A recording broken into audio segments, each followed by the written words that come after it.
Hello, everybody. We're gonna turn that down a little bit until I'm in the right range.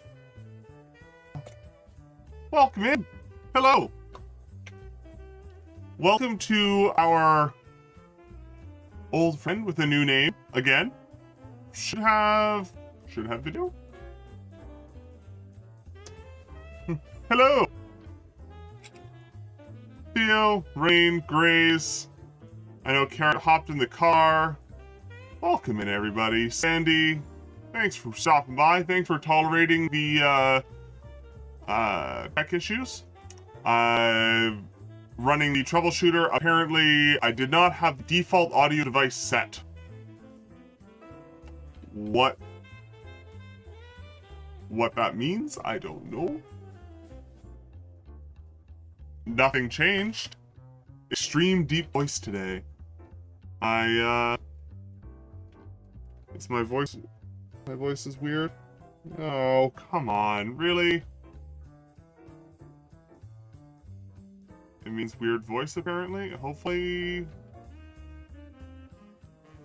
Is there something going on with my situation there?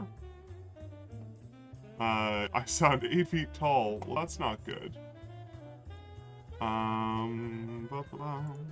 Okay, hold on. I'm gonna go give that a listen myself here. See what that actually sounds like. Oh wow. Okay, what's going on there? Alright. It's amazing how a device that doesn't change from stream to stream can change so much. Yeah, there's definitely like a pitch down or something going on there. What in the world?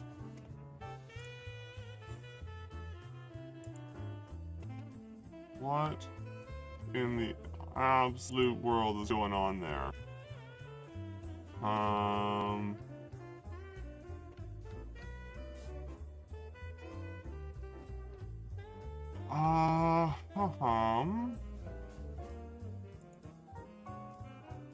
don't think I accidentally routed it through anything new or different.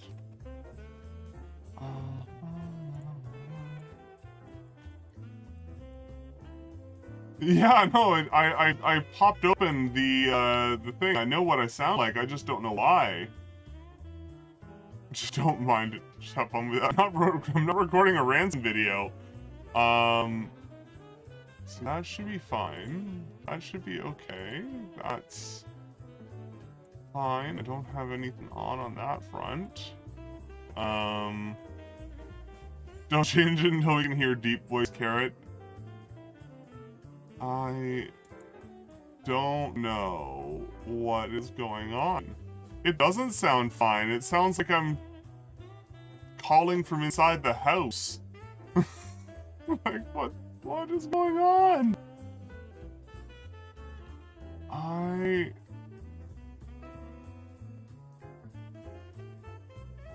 have no idea what's going on then. Like, yeah, a specific set of skills. Apparently, the specific set of skills is not knowing what in the world is going on.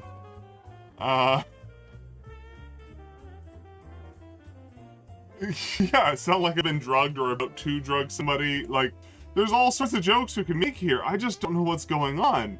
Because, like, it's gotta be something OBS, because I'm looking at the, like, spectral analysis kind of putting in. I'm getting a regular vocal spread of, like, I'm getting a regular vocal spread for the, frequencies. So why are you doing this? Because that's no. That's all fine. I don't think... To the internet!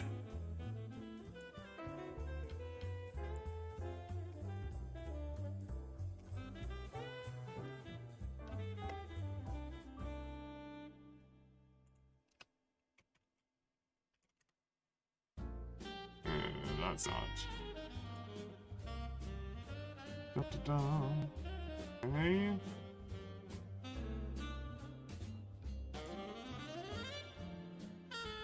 That's all fine.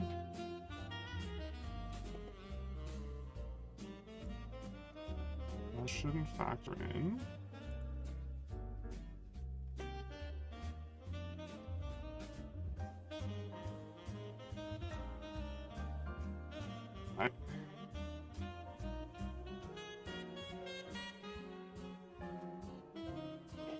I literally didn't touch anything.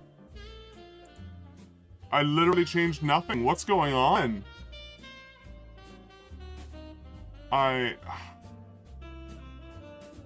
What in the world?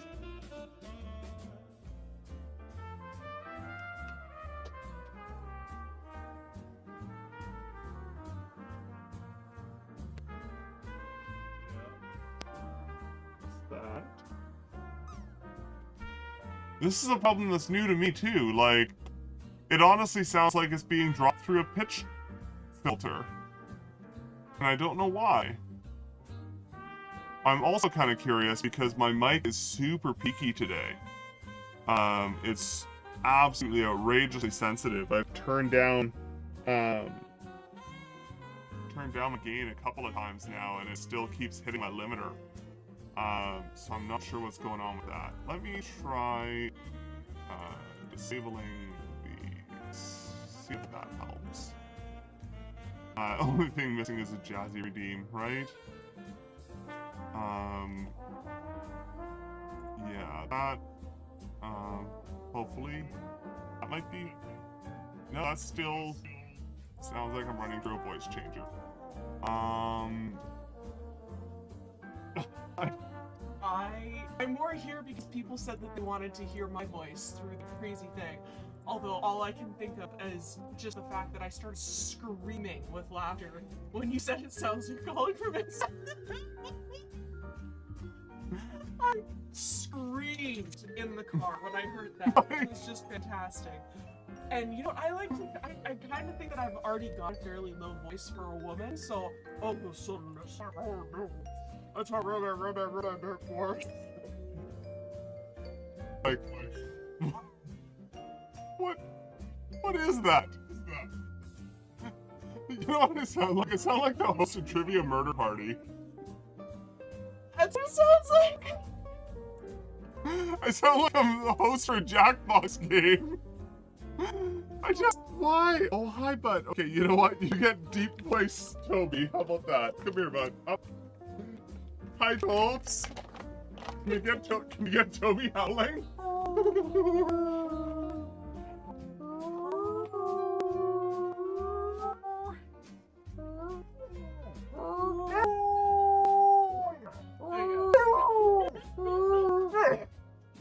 Thanks for coughing in my face, bud.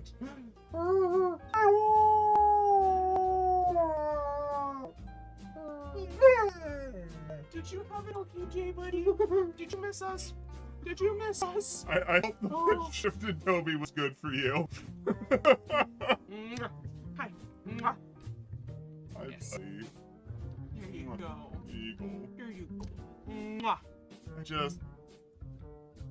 This is such a new. I'm clicking that. Okay, I'm gonna go get myself into the car. I literally sprinted here so people can hear the low voice.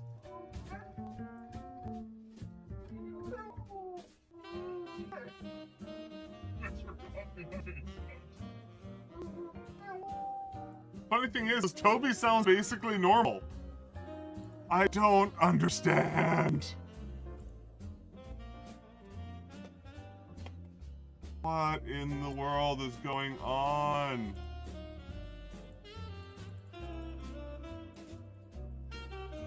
Hey Mom, apparently I'm committing ransom here, so do you have any voice changer requests while I changed some EQ just a moment ago.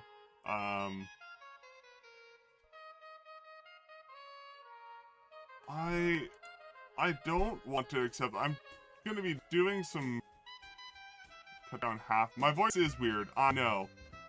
a helium voice that went the other way? Really? I don't know what's going on. What in the world? Like, no, that's not what I want. I want this. Yeah, and that's looking pretty much like my voice normally does.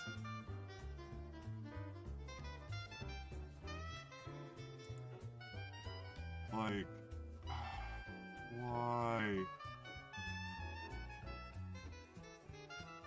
To tell you what level of a nerd I am right now, I'm actually looking at, like, full-on fast Fourier transform of my voice, trying to understand what's going on. Let me drop that in, I'll drop that in the Discord so you can see what I'm looking at, to see if I can understand what's going on. And it's showing me my voice doing normal things. Is what it's showing me. I don't know.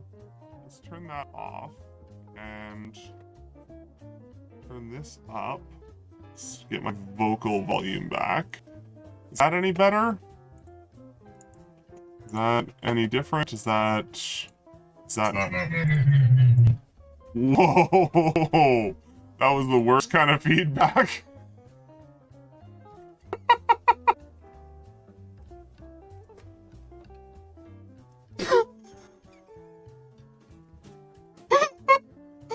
Oh my god!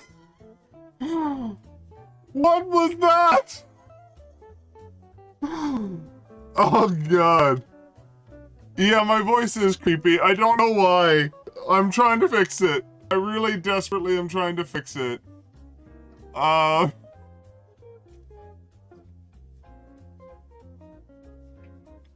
to everybody that's watching, and I'm sorry about the weird voice. I genuinely don't know what's going on right now. Yeah, no kidding. That's not gonna let me change anything there. That's not gonna change anything there. What is going on? Didn't end up some weird... No, because that'd be a video delay. That'd be a thing. No, that's not there.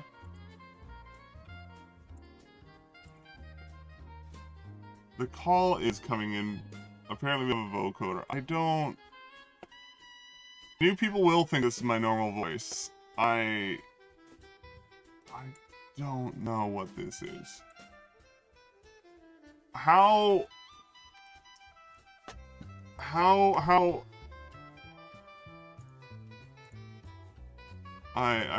Alright, here you go. This will be a... Like... What? It's the worst.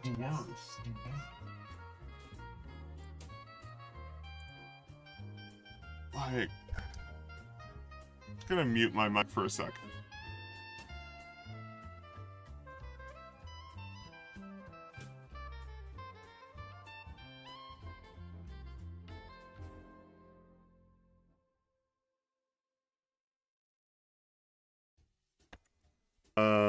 Alright, I'm assuming that's not any different.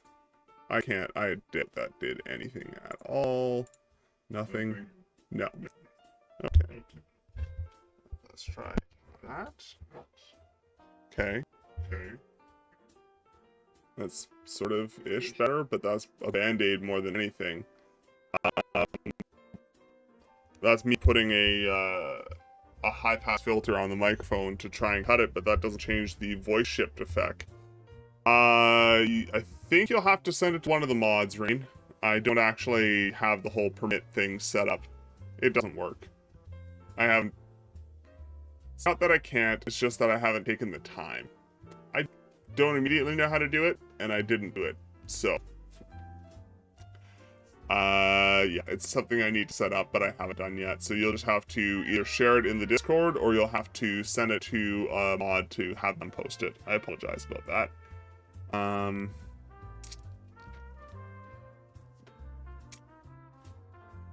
Where is this coming from? I am so genuinely confused.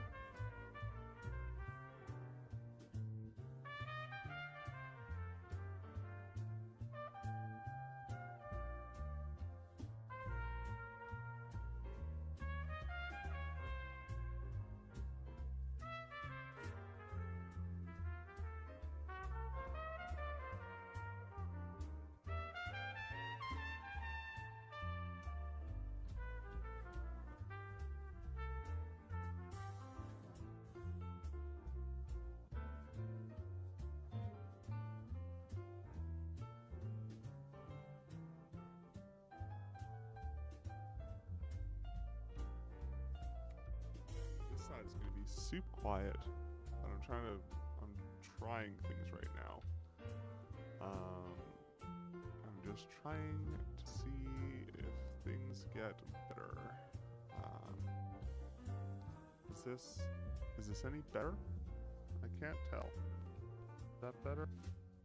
No, I don't think so. I don't think that's actually doing anything.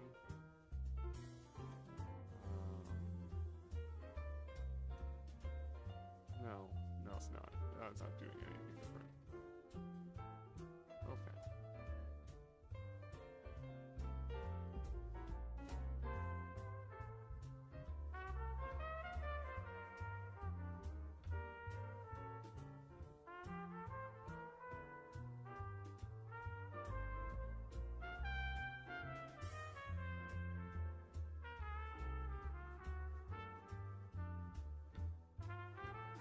Okay. I don't know why. I can't think of a single thing that would be causing this.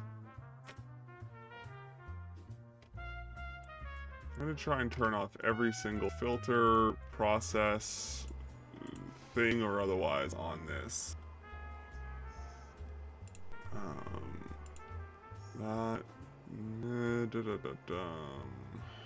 No, we're gonna turn that off, and I don't think that makes any difference. Nope.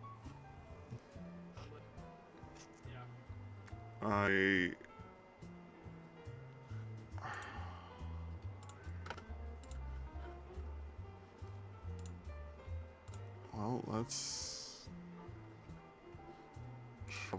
try the Windows troubleshooter, because that's literally the only thing I've got at this point to try.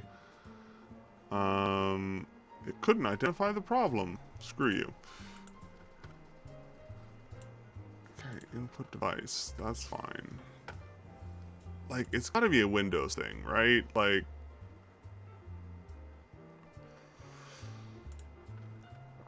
more sound settings. Can I get some additional features on this? Can I do anything with that? No, I don't think I can. That properties, levels, advanced. Well, let's try that. Let's see. Things. Is that any better? Is that any better? Is that still the thing? Yes. Yeah. That did it? Did that? Yeah. Did that fix it? Yep. You're good now. Oh, thank God. Here you go. Okay, now I can put all the stuff back on. I know what caused that. I don't know why that setting decided to change itself, but I know what caused it. You're right. These are very, very subtle. They are, they're right? Mm-hmm. Oh, wrong one. Yeah, Carrot made some very pretty dice. The end of an era, yeah. I'm very glad to see that era go away. Era come back? No, I don't want that era to come back. Alright. So, for... I knew what that... Okay, so... I did know that that particular thing could happen. I did not think that that was what was happening because I hadn't changed anything. So what had happened is my audio interface has the input sample rate at 48 kilohertz. So that means it takes a sample every 48,000 times a second. OBS is running at 48 kilohertz. Windows decided somewhere along the line between last stream and this stream, actually no, even worse, between last night and tonight, because I was on a call sounding perfectly normal, to switch the sample rate of the microphone from 48 down to 44. So basically it went from 48 down to 44, back up to 48, but it wasn't like it was downsampled. It just assumed that the 48 kilohertz signal was, yeah, exactly. It wasn't resampling. It just shifted down, and then it just basically dropped a bunch of the samples and then stretched it back out, which made me sound super low. I don't know why Windows did that. Everything else says that it should be a 48K input, and that setting was not easy to find.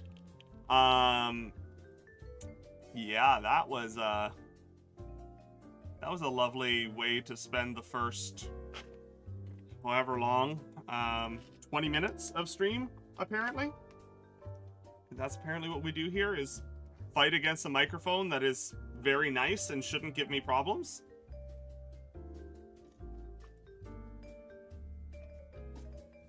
What I would honestly really like, honestly, is to replace this audio interface with something less fancy.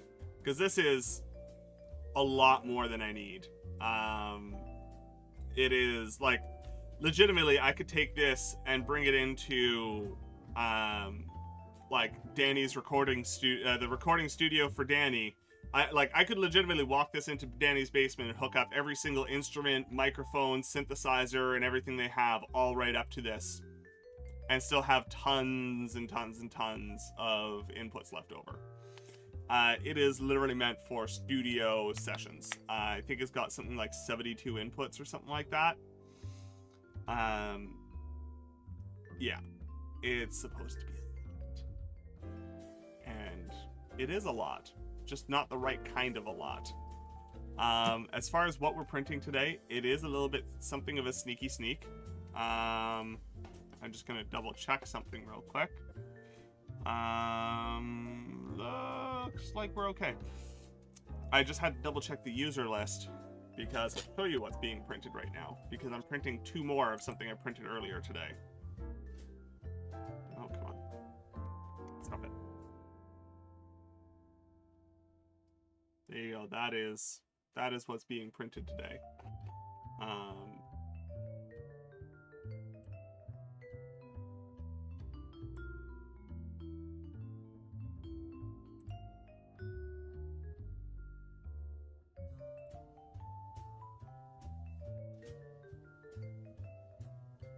Why do I have a 50-channel system? Great question. So yeah, this is what's currently being 3D printed. It says Tenzies, and it is a... Yeah. Yeah, it is basically a crayon counter. Yeah, I had that thought this morning. Legitimately, I had to be at an 8 a.m. lecture, and at 7 a.m. I went, oh, that'd be funny. And I can tell that Carolyn just opened up the new coffee that just arrived to tell you how aromatic the new coffee that came in is. I can smell it.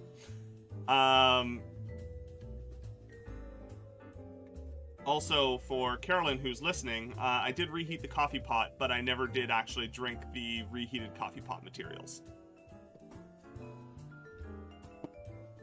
But yeah, so that is, yeah, at like 7 a.m., I popped open SolidWorks and quickly 3D modeled and then threw that on the printer before making a quick breakfast and then heading out of the house for a lecture. Yeah. Oh god, no. No. If you know how Danny has like the lids with pre-counted dinos in it, that's basically what this is meant to serve. Yeah, yeah. I tend to agree. 7 a.m. is not normally when I am operating at my peak, but having 8 a.m. lectures every single day of the week, not the best situation, and kind of causing me to need to deal with some stuff.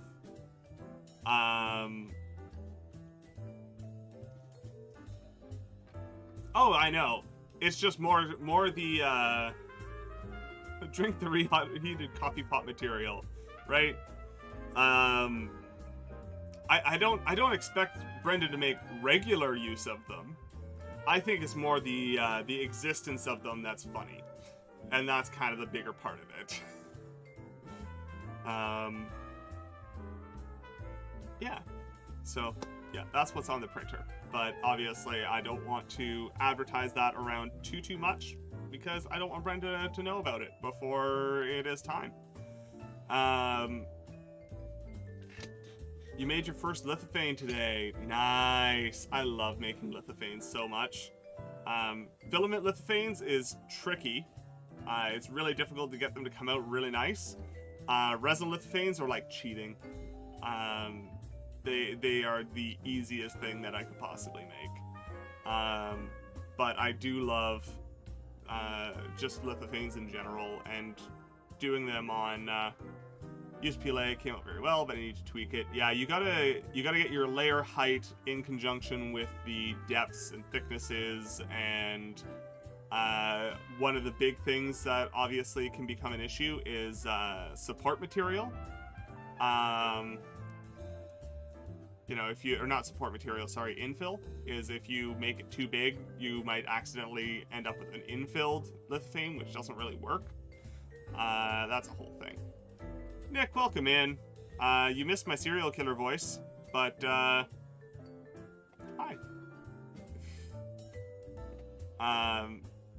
Hopefully traffic's not too bad.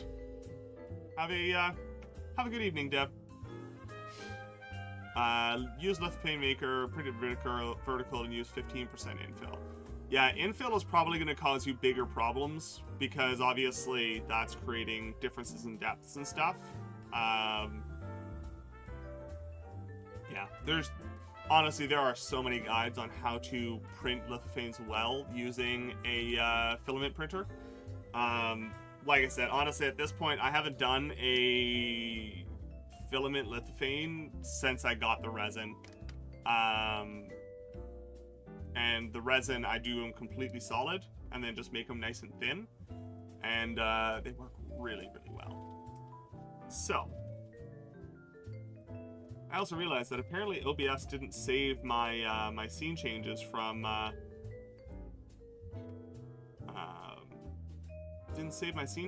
last time, which is why I was confused as to why I couldn't find my stuff.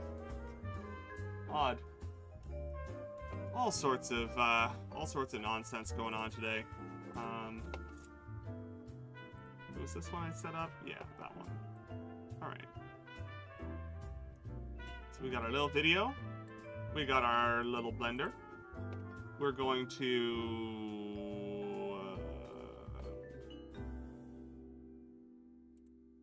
oh yeah, right. Just trying to remember why that's called Video 3, because it was from Video 3.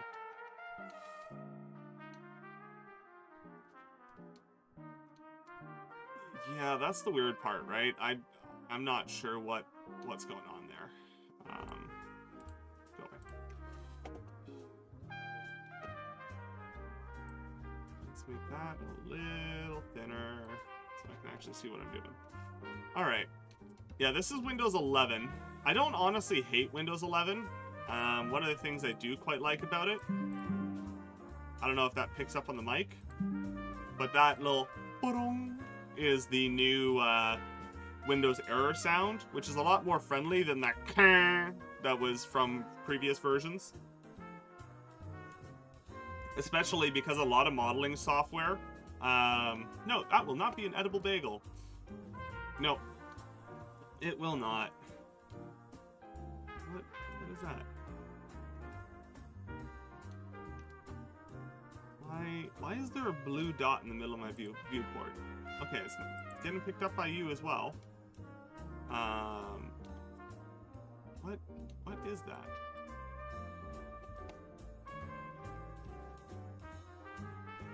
Hey. Hey. Hey.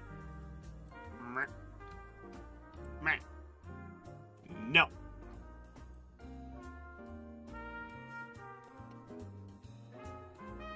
Watching you.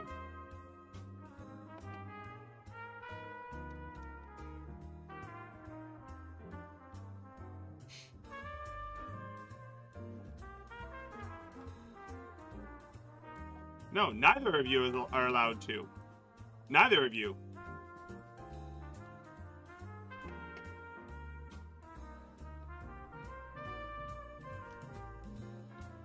Will not tolerate it.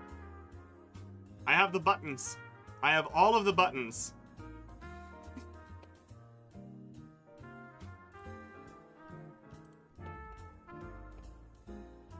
You were nice to yourself today for 20 seconds. I'm very proud of you. Let's see. There we go.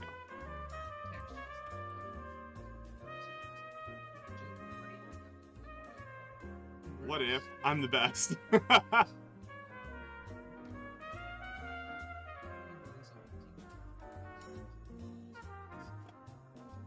No. No.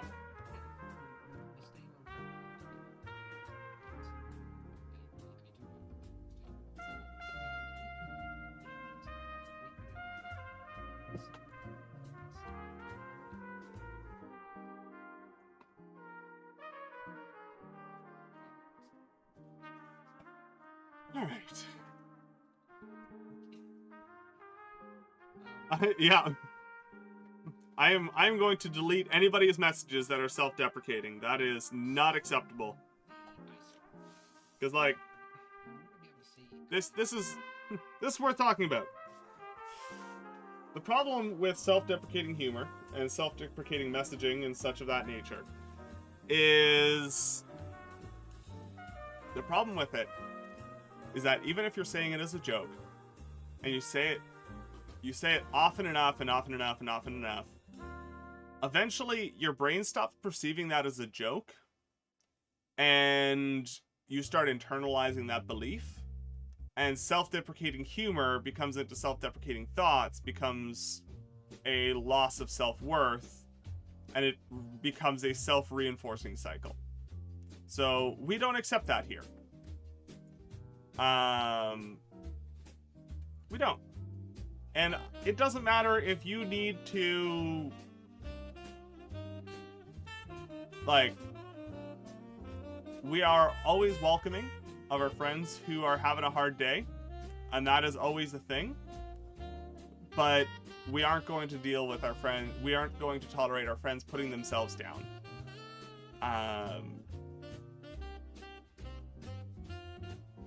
We're all here for you. But we're not handling that kind of mental space just because it's not good for anybody. Because then it becomes either people feel the need to try and correct you, which you may or may not believe and accept, or people don't take the time to correct you because it's a common cycle, at which point then it becomes more self-reinforcing and it becomes worse. So I'm just going to delete any self-deprecating messages from chat. And people should just go into chat and say one nice thing about themselves. Mothman would not let me into his presence because of this. No, I would just give you a hard time. That's all. Constantly. I do the same thing. I want everybody to go into the chat and say something nice about themselves. That's what I want. Sandy, thank you so much for kicking that off.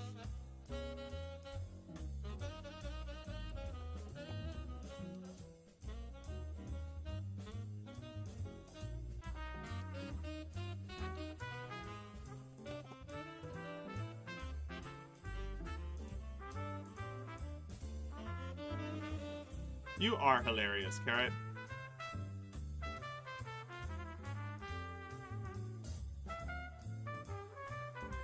and hug bumps. I don't know what hug bumps are, but they sound cozy.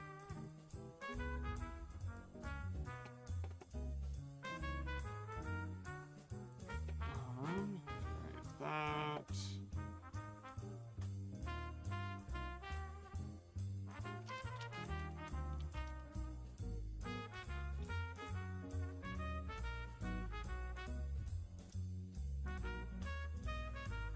That's something that can be dealt with later. Your turn.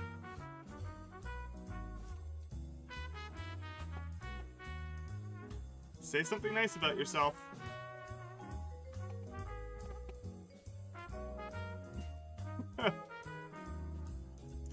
How about you tell jokes that entertain those around you?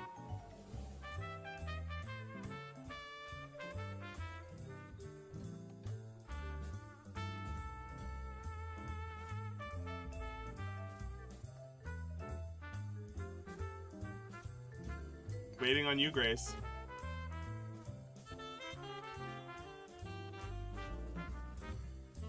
Just waiting on you.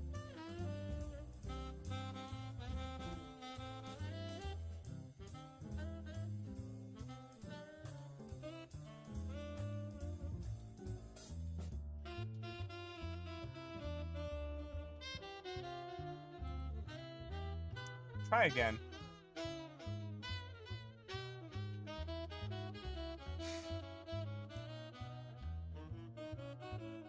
No qualified conditionals. No.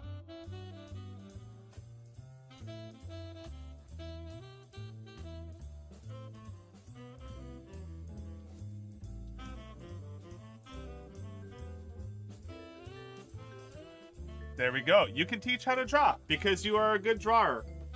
And Grace is actually doing a Learn Squad session this weekend, is it? Where they're gonna help teach other people how to draw. And it's gonna be wonderful. And that's gonna be over on Danielle Allard's Learn Squad server. Me, not smart in some ways. It's not self-deprecating, it's fully aware. I'm very smart in others. But we're still everything. I mean, there's a difference though, right? Like we can say different things about portions. Like self-awareness of what you are and are not good at is definitely important. But at the same time, saying something like "I'm not smart" isn't productive, isn't helpful, isn't. If you say like "I'm not very good at," or "I don't quite understand," or "this topic doesn't make sense to me," that's fine. But saying like "I'm not smart" is a big blanket that fits over theoretically your entire intelligence. And I don't think that, similar to your point, that there's really anybody that fits under the not smart category. Because I mean, everybody has the things that they're really good at, really intelligent at. You know, so.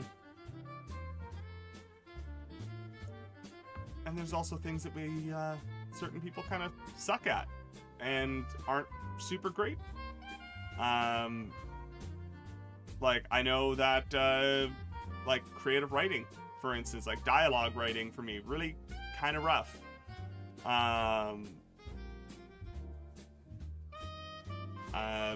Making fabric patterns, that would be a difficult thing for me. It would take me quite a bit of time to do that. So things go, right? Yes, all of the above. Anyways, let's hop back into press and play on this.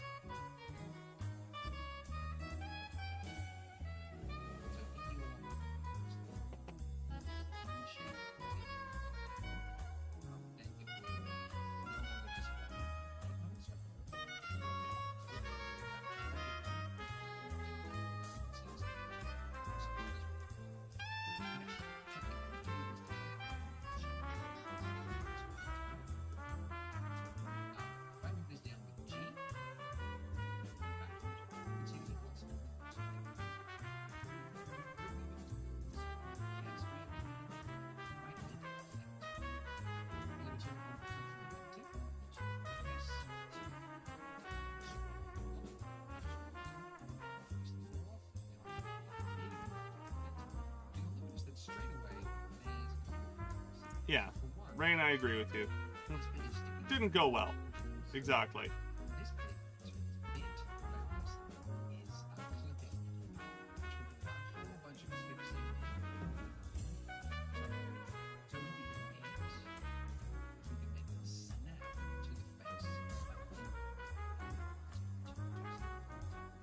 Alright. Showing us how to not have parts clip into each other.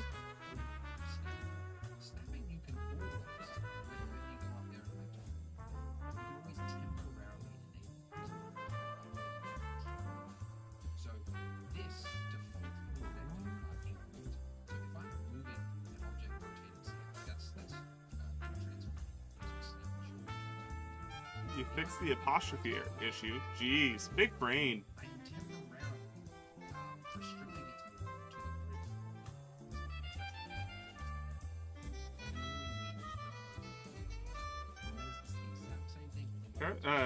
Grace does the big brain Nightbot stuff. It's fantastic. So there's no difference between what we call functions the exact same. Alright. It's just this way. But that's also another good point because there's a So currently you're talking about the snapping to grid options. So that'll make a big difference. and you're like, why can't I move things? Nightbot's nightmare. That's my self-compliment. Oh my god, Zambib! Hi! Hi, friend! How you doing? Okay, so coming back, you want to so that's to change it from snap increment to snap face. Now that I do this, I'm quite literally a god.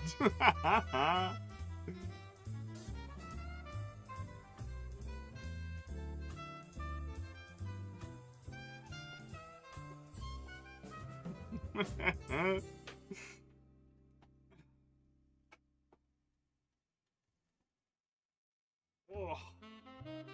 Sorry, bad posture today. Oh. Ugh. There we go.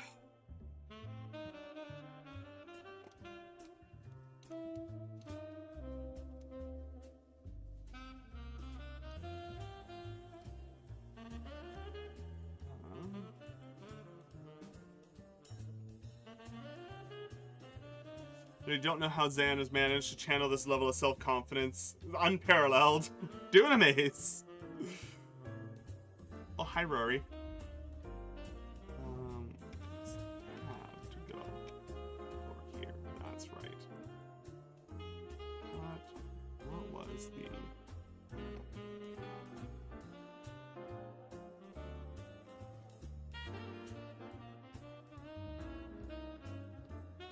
buttons changed us into wireframe mode.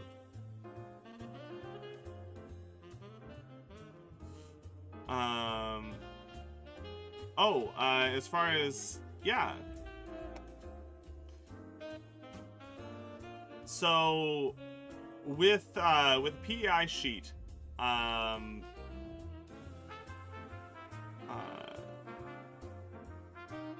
is not double-sided, but hairspray is working. Fair enough, good enough, happy enough. Adobe buying Figma. I am out of the loop. I know Adobe buying anything is bad, but clever web ad. I honestly don't actually know what Figma is, so I'm just educating myself real quick so I can actually have an opinion.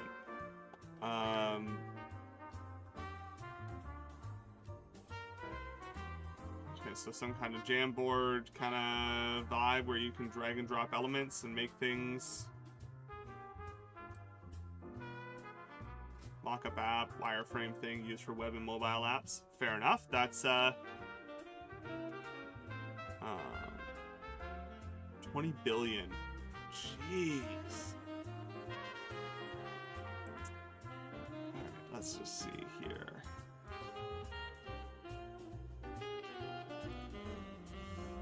I will circle back to PEI, just 1 second.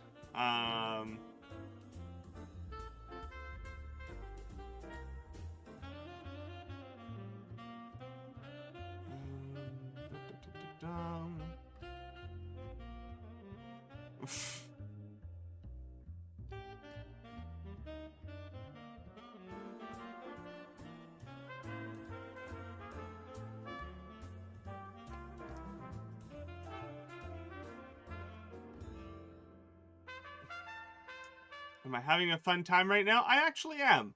And Katamari, be very careful how you answer Gray's question.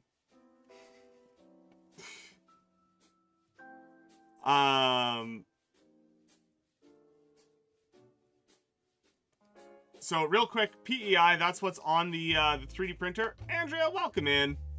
You can see the panel there. That is the first and original and only panel that I have actually put on that one. A couple months back, we took some Zona paper to it and sanded it up to, I think, the equivalent of like 8 or 10,000 grit sandpaper to get the surface all back.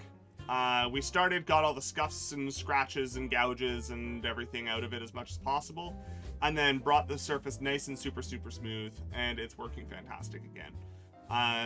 The material is fairly thin that it's not going to be much sturdy on its own, but it's thick enough that if you could probably get 7 or 8 resurfaces out of it without too much issue. I really like it, especially because when it's hot, it sticks really well, and when it's cold, you put a scraper underneath it and it pops clean off the bed. So that's because getting something to stick to a 3D printer bed is not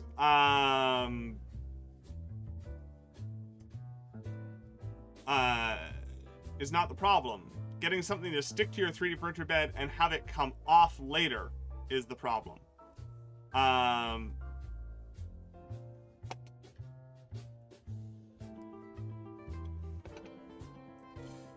Yes, trinket, the critical role emotes. So good. Stop that. Go away. Go away. Come back. Okay. That one there. Okay.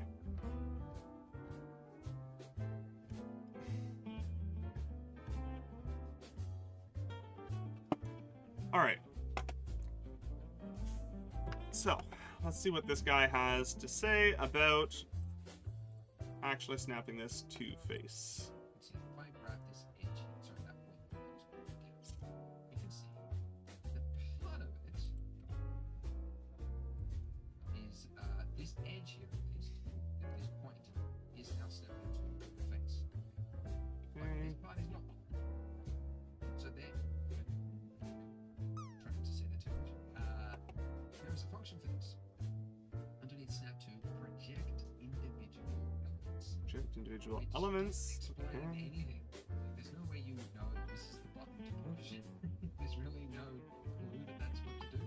But it is. If we check that now, when we use our proportional formula, anything that falls in the proportional formula variable will now also snap to the face immediately. That is how we do it. Now we can do whatever we want here. Move this around, do whatever. Okay. Let's go take a look. See what we can do there. The problem I have is that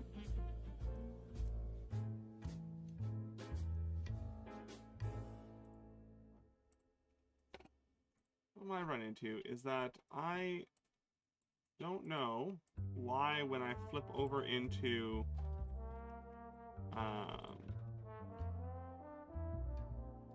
edit mode, why it's not giving me the grid view.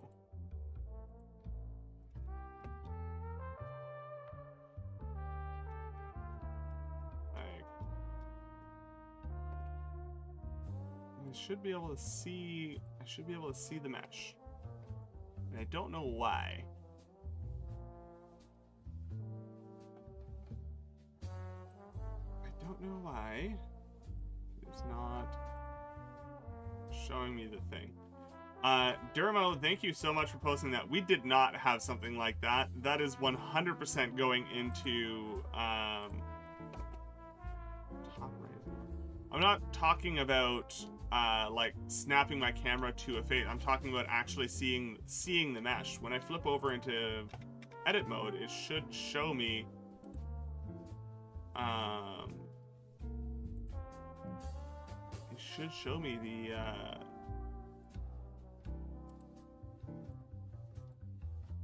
the mesh of my object that I'm working with. I don't know why it's not.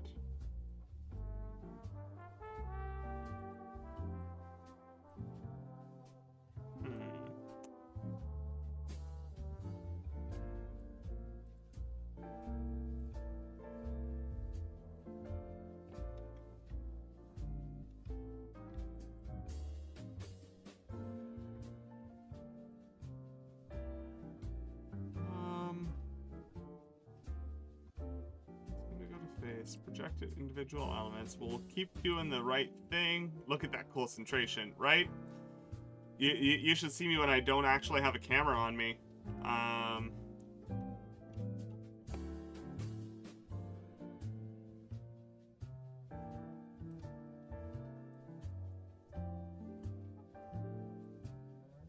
I don't think that's... Yeah, that's not what I'm looking for. I'm looking for the version that shows me the actual individual nodes. I'm not looking for wireframe mode. I'm looking for... Again, this should just automatically happen. Yeah, so like, look. On the base, when I switch between object mode and edit mode, you can see that I've got my mesh. If I flip over to the icing, I've got the mesh, sort of, but it's only on the inside. No worries, Dermo, not at all. I don't know why the mesh is only on the inside, though. Like, why? What is that? Like, we put it in this orientation with the mesh from the outside.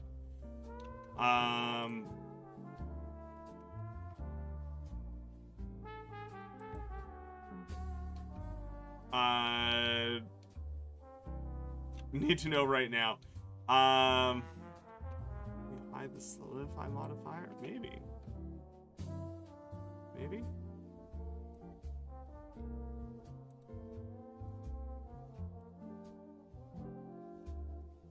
Well, no, that wouldn't make sense because I moved it around with the solidify.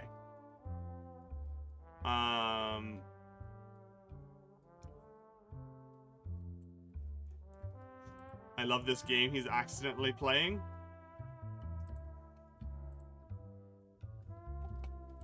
What game is that? I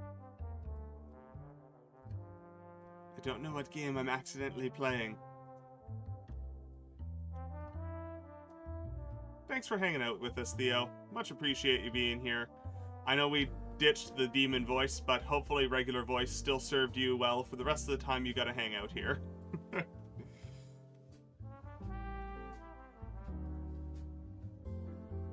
Oh, I saw them. I saw the messages about Kofi, but we haven't really made a full decision yet. It sounds likely that we're going to take a look at it. Alright.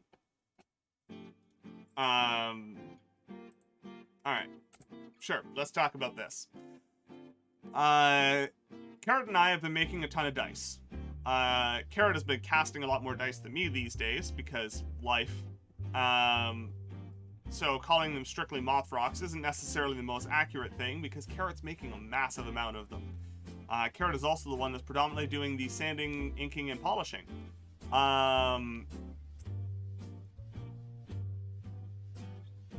So what we're looking at is basically we have, I think, probably something like 30 or 40 sets of dice in our case waiting to be processed or otherwise spoken for in one way, shape, or form or another.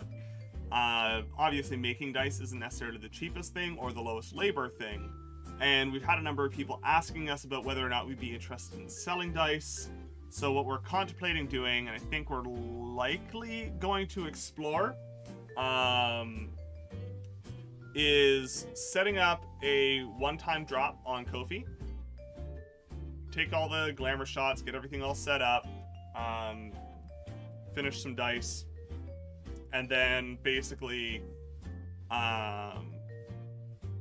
you would have a limited time offer to buy some dice that have been made by Carrot and Mothman. Give patrons early access. Yeah, if there was a Patreon or a reason for a Patreon, totally, absolutely would.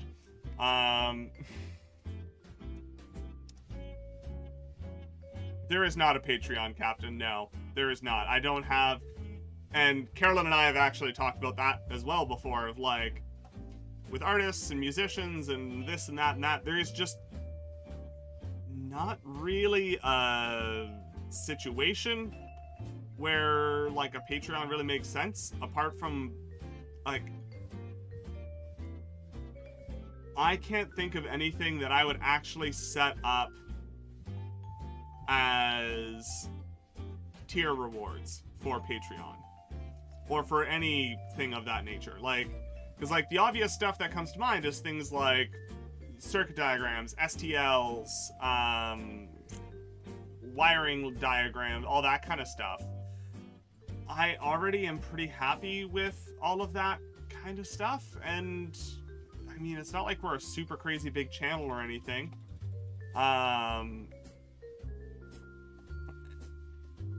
Yeah, Sandy, I'm not sure which way you mean that, whether it's like you have an issue asking people for money, or if you have financial issues that make it difficult for supporting people with money. Either way, both are true, and that's, asking, yes. Like, and I do also have this really fun distortion where I look at something that I've made, and I know what the materials cost, I know what markup should be, I know what, how many hours went into it, what the hourly wage should be, and roughly kind of what expenses and everything that should go by, what that item would be worth my time to sell it for is.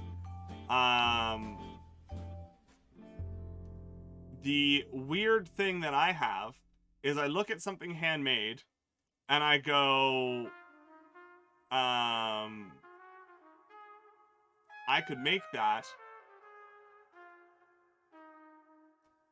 Would I pay that much for that? No, because I could make it, but me making it means that I have a hard time selling it for a price that I could actually justify because I could make it for it. It's this really weird circular logic. Check stream category. I don't know what category we're in. Makers and crafting? I guess that is... It's not quite accurate.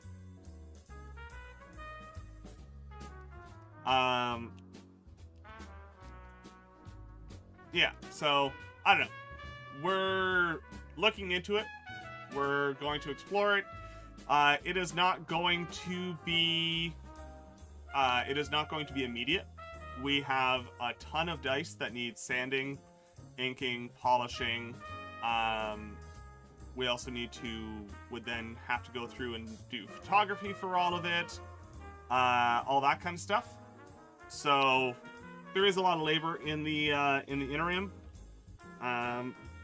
We just need to find the middle space to kind of shove it in there. Yeah, we're currently exploring it. There's a couple of people that are very excited and very vocal and loud about their support, but I also recognize that most people don't have, $60 to $100 to spend on a set of dice, regardless how much they like it, because they are very pretty, and from a labor standpoint, that's largely what we're looking at. And for the people that are interested and are looking at it, yeah, they won't be able to buy, and that's fine, and that's not an issue. They will be there, and it'll be good. So yeah, we're looking at, we're trying to get things set up. That's what we're trying to do. We're trying to get things set up, get everything figured out, and what's going on.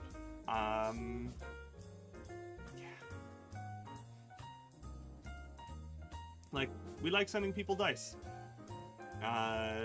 And the nice thing is about dice is you can get away with it in oversized letter mail if you package it right.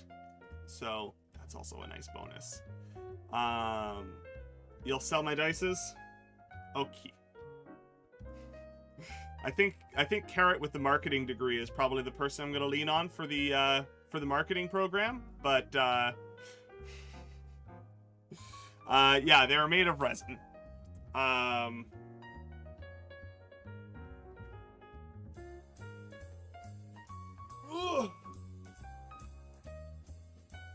Yeah. Yes, they do, Carrot. You just aren't as loud as Zan on an average basis. I will happily delete that. I was actually working on it.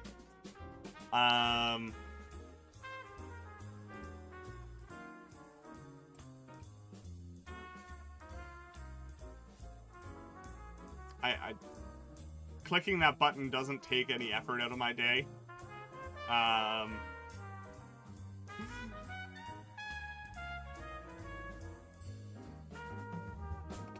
You can lift others up. You can lift others up without putting yourself down. Okay?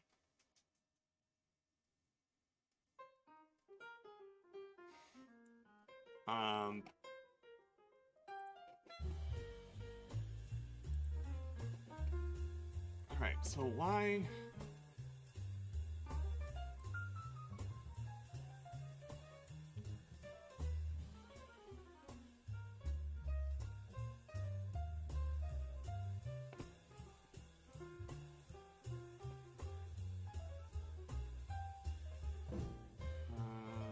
Alt and H.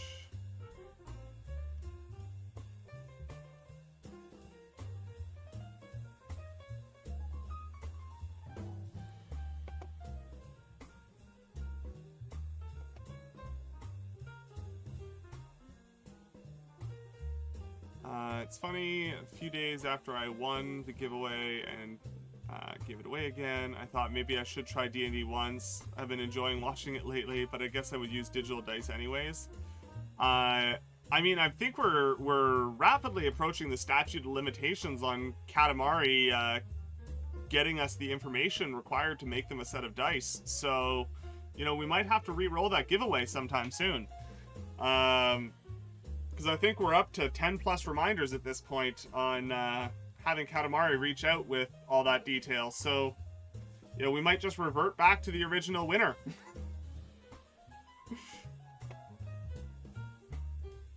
Keep forgetting, okay? I mean, digital dice are objectively more random than physical dice, but Dermo originally won and basically said they would get eaten by silverfish if I sent them to them. So it got re-rolled and Katamari ended up winning.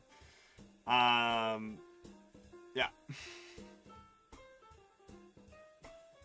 I personally agree. I love rolling dice.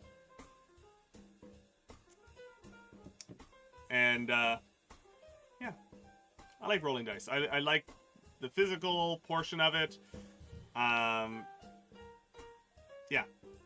Obviously, I like dice by the sheer volume I have, plus,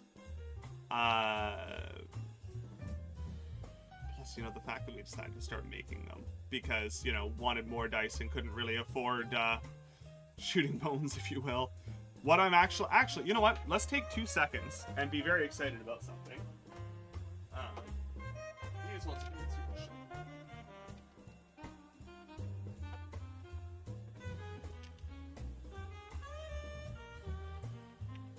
This set of dice here, which, is that in focus, sort of? That's a little better. This set of dice here, while it doesn't look like much in this instance, is very notable because compared to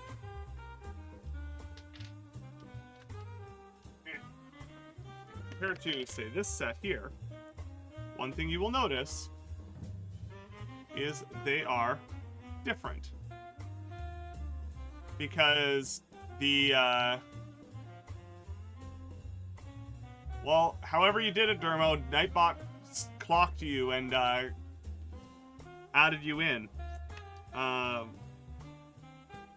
What's notable is that these are, the ones on the right are recasts of a set of dice that I bought.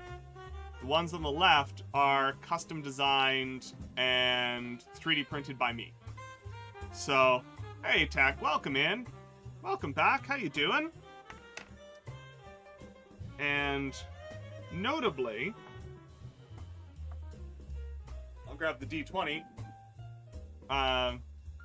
Notably, it's kind of hard to see because the antennae are small, but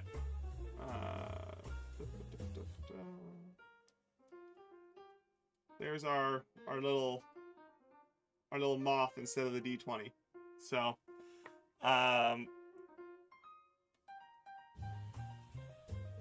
so these dice are exciting. I cast one set of Clear Masters. This is Carrot's first cast in the new custom set. But what's going on today? We are going to be diving back into Blender, but we were having some conversations about one of the other things that I like doing, which is making dice. I mean, like making things in general, but was just discussing how I made a new mold out of my own design. So these ones here are technically what we refer to as Dispel knockoffs. So Dispel being one of the most successful kind of commercial pretty dice outside of like Chessex. Like Chessex is what you'd find in your normal game store. Dispel has made some serious success, but Dispel kind of got screwed by some manufacturing deals that went south and everything like that, and basically they are probably the most counterfeit dice on the market right now. There are dozens and dozens of companies that are selling why the non-symmetrical D4? Because I hate caltrops. Because you can actually roll these.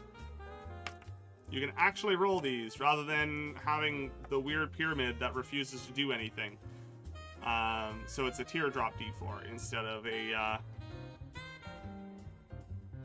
yeah. Means you can actually roll the darn thing. It's basically an elongated D8 is what it really is. But, yeah. Yeah, these are fantastic. But, yeah, so Dispel, they basically were doing some manufacturing deals. Some of them went sideways, and the factories that had them basically went, well, we got the full production to do it anyway, so screw you. And they just started turning out Dispel dice. Dispel dice, because Carrot brought down their set the other day, look like this. They're very pretty. They're not very complicated to make, but they are incredibly pretty, and they photograph super well. Yeah, see, this is a lot more friendly than a normal caltrop. Because this way, it's going to stop down and you have a flat face. Yeah, so these aren't actually Dispel, they're Usp dice. I don't know how you're supposed to... It's supposed to be like auspicious dice, I guess? Usp dice. But yeah, these are very pretty. I mean, that's not very controversial to say. We've made basically these same dice a number of times now. They're very, very easy.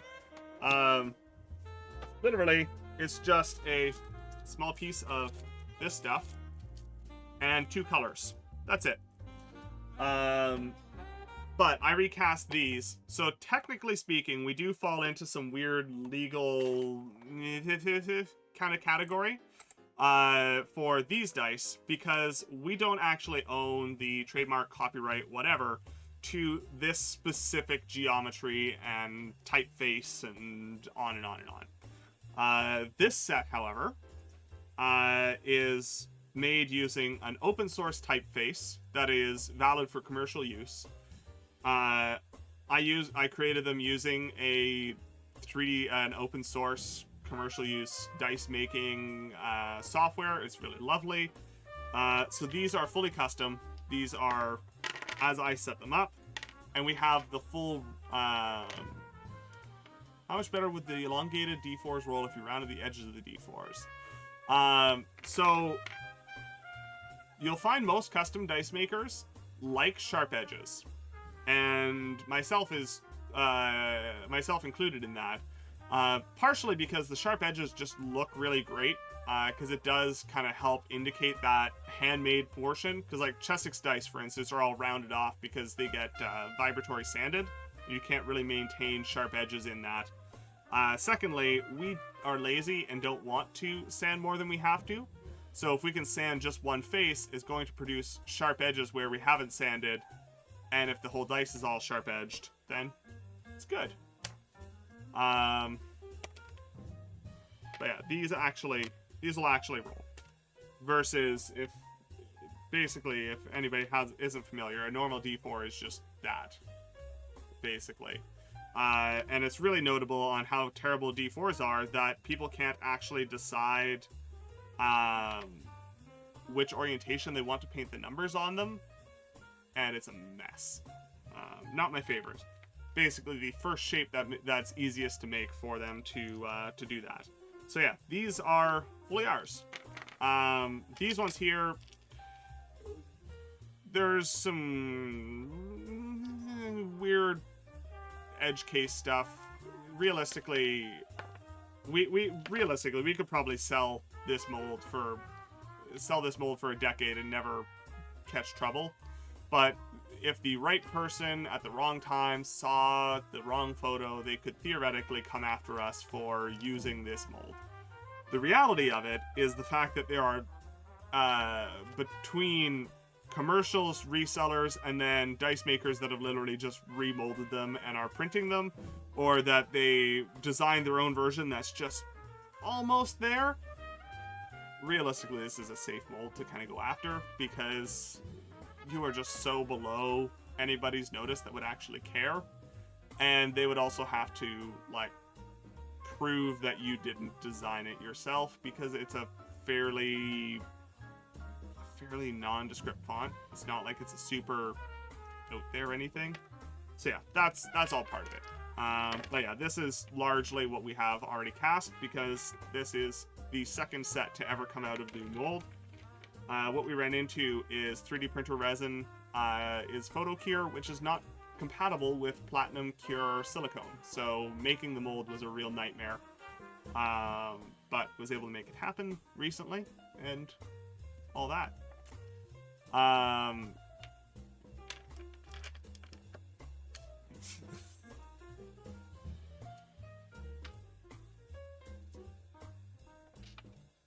And now I obviously have a set of resin cast masters, which means that anytime I go to recast that set, I don't need to worry about it. Don't need to worry about it at all. All I need to do is just recast that resin set, which makes life really, really easy.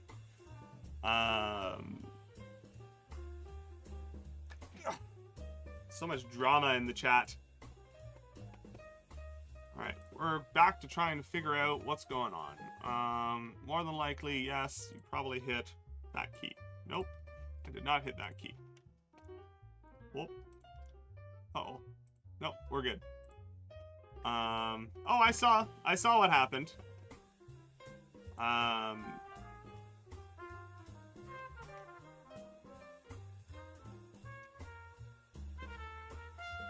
Okay, we're just looking up,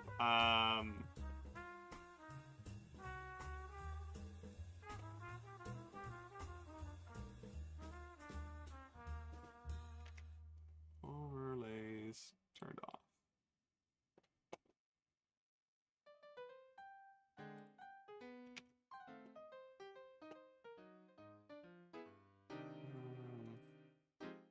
Click the thing that looks like two intersecting circles next to overlays.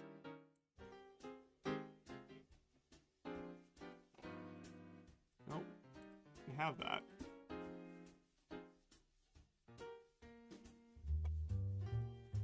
Do I just have the wrong set of things shown?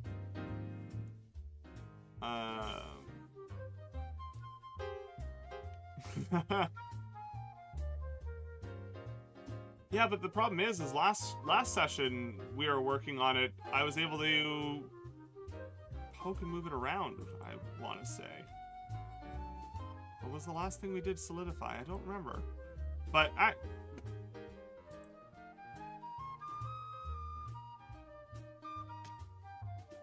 don't...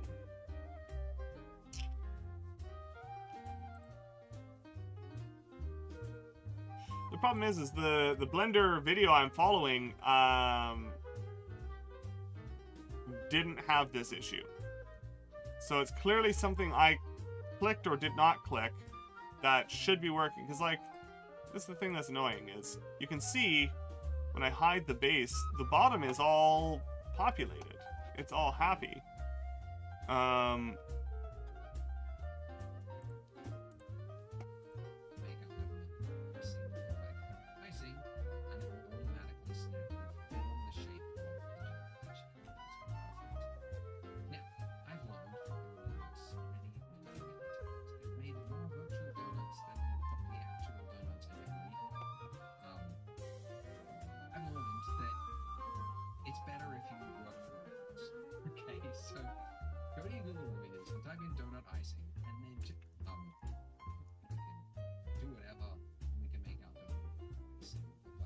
Okay, so they're pressing something. It looks like you're right, Dermo. They're pressing, because whenever they're pressing something, they're hitting some hotkey.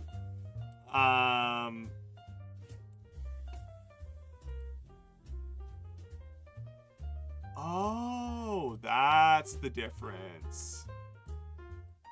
Got it. Okay, this is good. This is good. All right, so over here, on our two modifiers that we applied, the subdivision and solidify, there are three versions that you can have. You can have it display in edit mode, display in viewport, and display during render.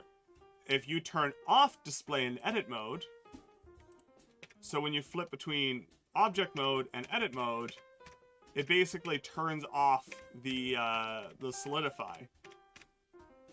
Okay, there we go.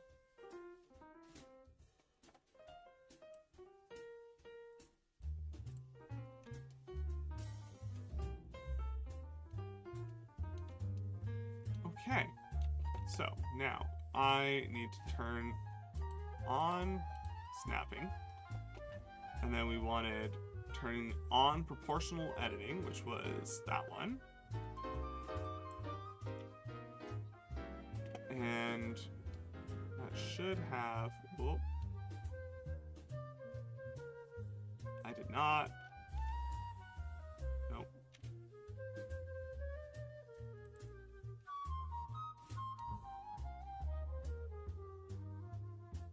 Okay, it looks like that worked. Yeah.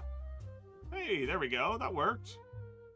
And we're blending and blending, right? All right.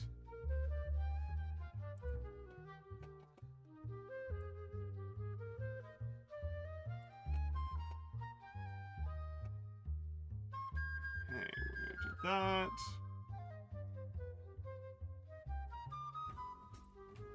Cool. So, now, they were suggesting pulling up a photo of a donut.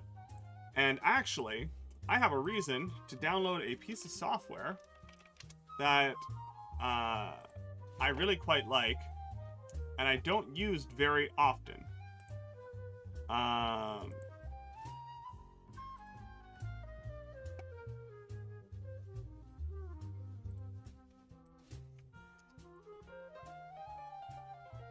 One moment, and I will talk about what it is. Because I think the artists in the room might actually really like it. I just haven't installed it on this computer, so I'm actually installing a program right now.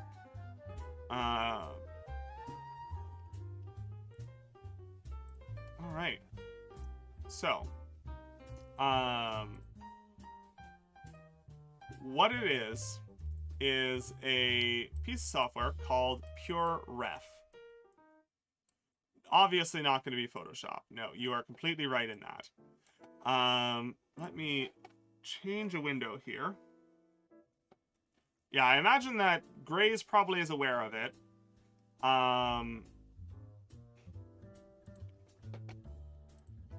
But PureRef is a really lovely little piece of software. And let me see if I can change a window. Which one? This one.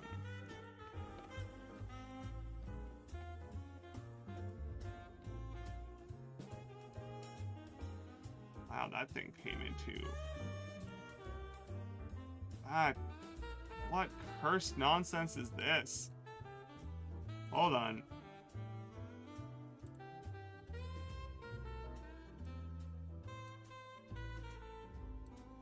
Okay, so it is infinitely tall. Let's quickly see if dropping an image in there makes any difference.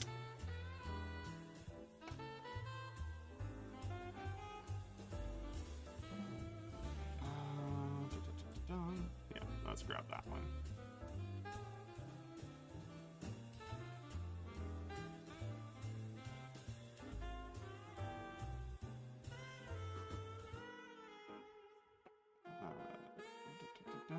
How do I open the freaking menu?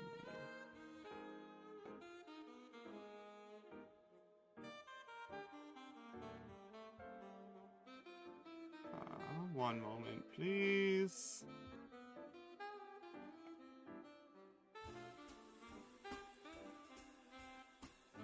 I'm just going to... Oh, no.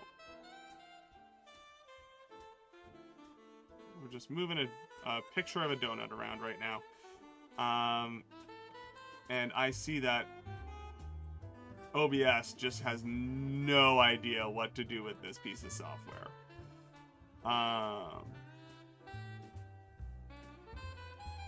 Let's see if I can grab that again. No? No, not a chance. Okay, so basically what it is, one of the big things when you're collecting reference images is you tend to do one of a couple of things. Either you have a folder of reference images that you try and open and close, open and close, open and close, open and close, whatever. Is that any better?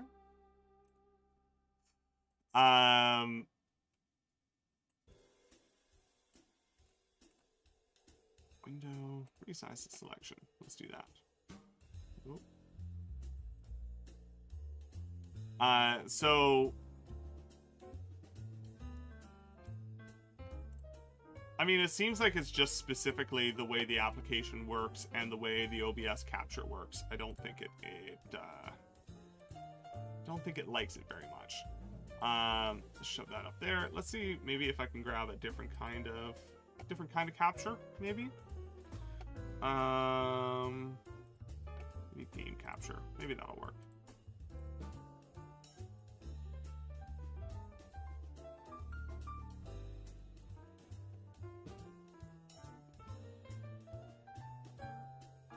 I'd really love for this to show up,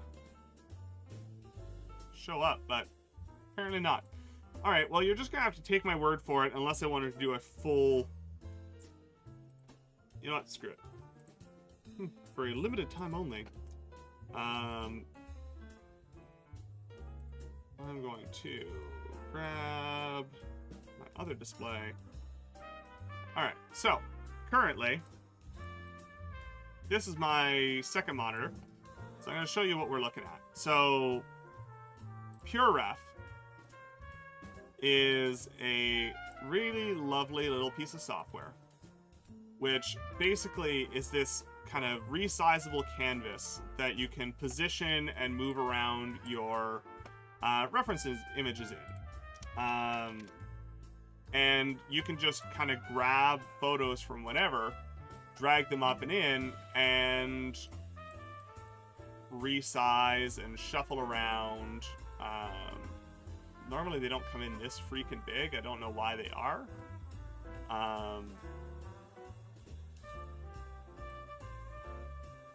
but this allows you to basically lay out and put together your reference images, basically.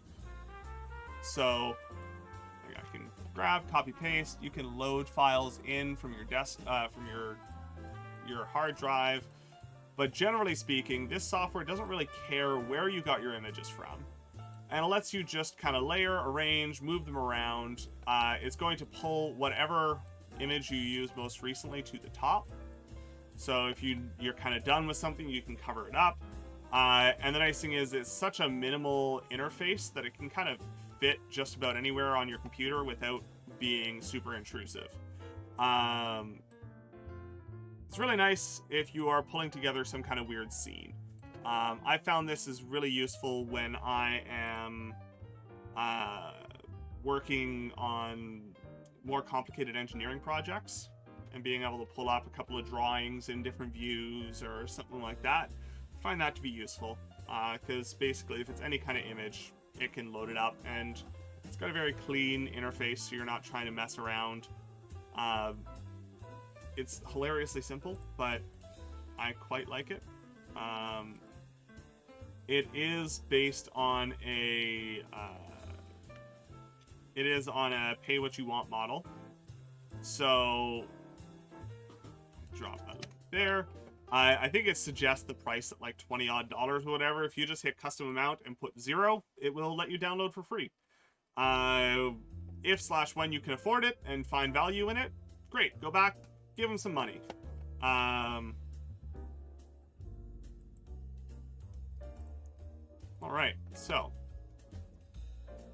now our goal, we've turned on a particular kind of editing. So we up in the, hold on, make sure I'm on the right tab. I am not. Pop, there we go.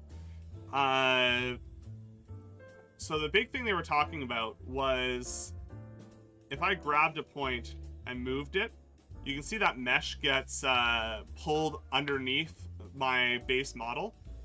And then if I flip back, we get this weird patch. And obviously that's not good.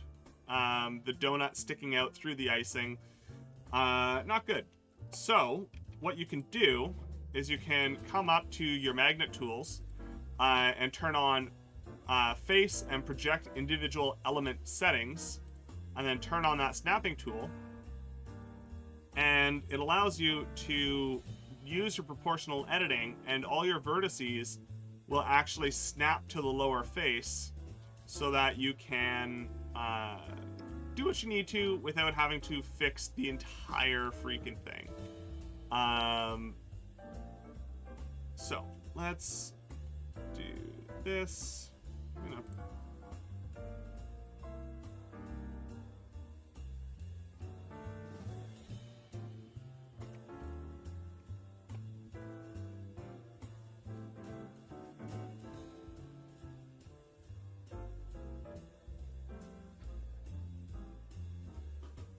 So these are getting a little far apart. So let's push that back. All right. Move that one up. Make it a bit more of a drip kind of situation. And we're going to do this hilarious process of just massaging a couple of nodes around until this actually looks like a properly drippy donut. I think I can create additional vertices in a gap. I don't remember if I can or not. I don't know. That's fine. We'll move stuff around as we need to. Because I need a couple more points over this way to actually get this drip to do what I want it to. So we're going to do exactly that. We're just going to move some more geometry over. So that we can make this a little bit more drippy and a little less it's like you want something in this category. See, we're starting to get a weird little crease thing there, so I gotta pull some geometry down from the top, to make sure that that doesn't get too weird.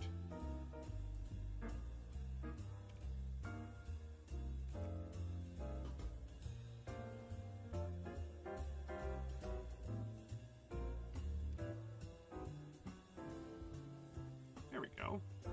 It's drippy adjacent.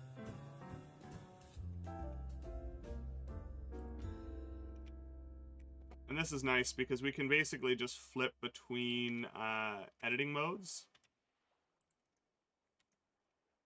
and see what's going on.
See what our guy has to say going forward here. Icing, and it will automatically snap to form the shape of the which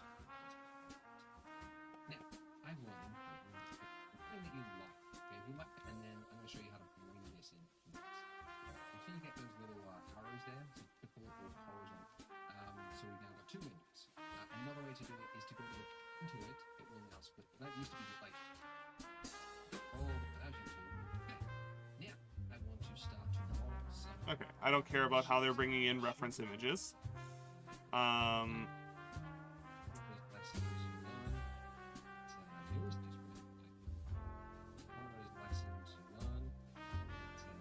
think you know how something looks, and then you get to the end and you remember. You always think you know how something looks, and then you get to the end and you realize you're not anywhere close. Yeah, that sounds about right. I want to get a t-shirt. This is like my biggest piece of advice. And I do it wrong myself. Anyway. So to make this loopy bit, you probably see that if I like grab one of these pieces and it looks jagged. There's not enough detail. Oh, here we go, talking about exactly what I was just dealing with. There's just not enough detail. We need more detail. So to apply anything, it's best to put it before or to the top. Okay, so we're moving the subdivision up to the top. And it's okay, we'll fix this edge after. To apply this, so we go to the drop down arrow and then we see this. It will apply whatever is in the viewport type. It's not the render amount, but the viewport amount. Okay. Yep, see. Now, oops. What was that? Alright, you can see that we now have double the amount of them. Temporarily hiding the donut line, which you can do by hitting, you can hide anything temporarily by hitting H, and then Alt H would bring anything back into space. Okay. So, they were basically just bringing on the exact same thing that I was just mentioning, which was that we don't have enough detail. So, what they just did was basically have us apply the modifier to permanently update the amount of detail that this mesh has. At which point, we now have a situation like that, which allows us to move things around a little bit and get things a little bit less jagged. So I think what we're going to do is we're going to undo all of that, undo that really weird digging around that I did to try and bring all that mesh over. No, can't bring it far enough back. So we're going to just move some points away from where it was. Honestly, this is widely considered I am literally following a video, and apparently this is widely considered as one of the best videos on the topic as far as beginning. So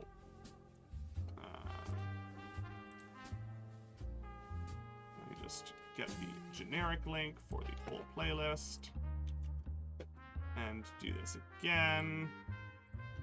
So it's this video here.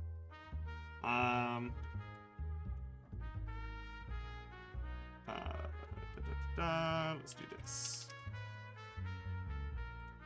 Yeah, exactly. And you're gonna want Blender 3.0, because that's if you go to Blender's site right now and download, that's what you'll get.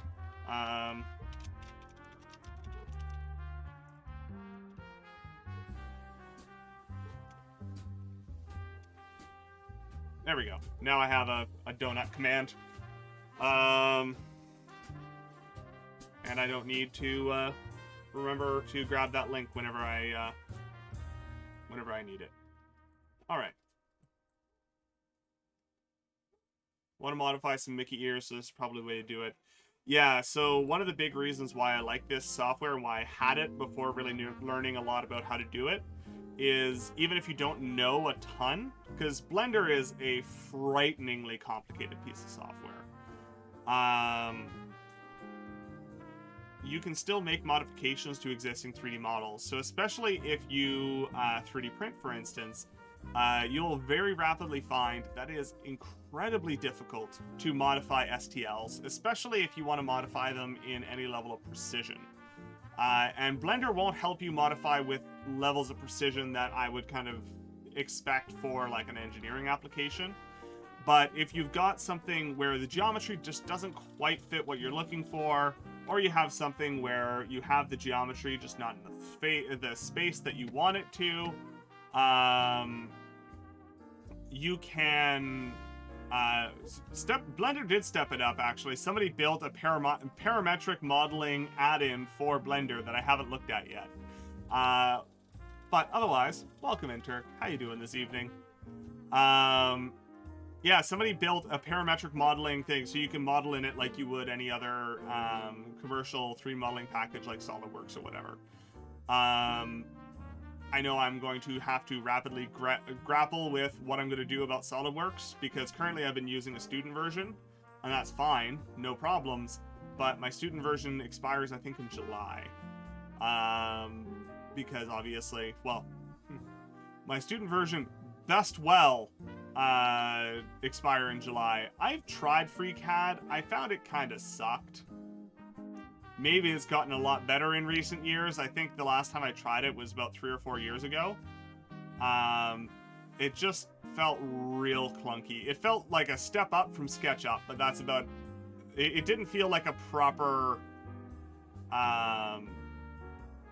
3D modeling software. Like, this morning I was able to model this in all about 3 minutes, and it's fully adjustable, and I can do all the stuff I want with it. And I know people who can do crazy stuff with FreeCAD. I've just found it a little bit irritating. Yeah, and honestly, once I graduate, I might very well be looking closer into FreeCAD, because SolidWorks is outrageously expensive, and it's not like I can stream with a pirated version of a software. A little bit of a legal problem there. We're already in some gray area doing streaming with a student version, but considering most of it is still forwarding towards my education, I just happen to be streaming it. It's fine. I'm not selling 3D models. It's still not a commercial application of SolidWorks. We're fine. But a pirated version, that's a very different categorization that I'm not keen to explore. Again, they've got bigger fish to fry than some random guy in Canada, but you know, every now and then a company decides that they want to make an example of somebody small, and I don't ever want to be the person that somebody makes an example of. Alright, let's pop this open. Let's take a look. Let's sort of square this row back up a little bit. Ish.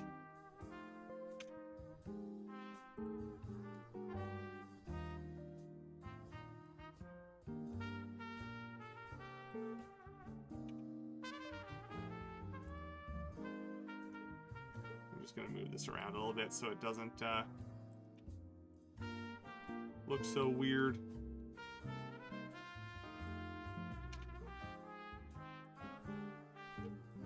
All right, now we're gonna apply that modifier.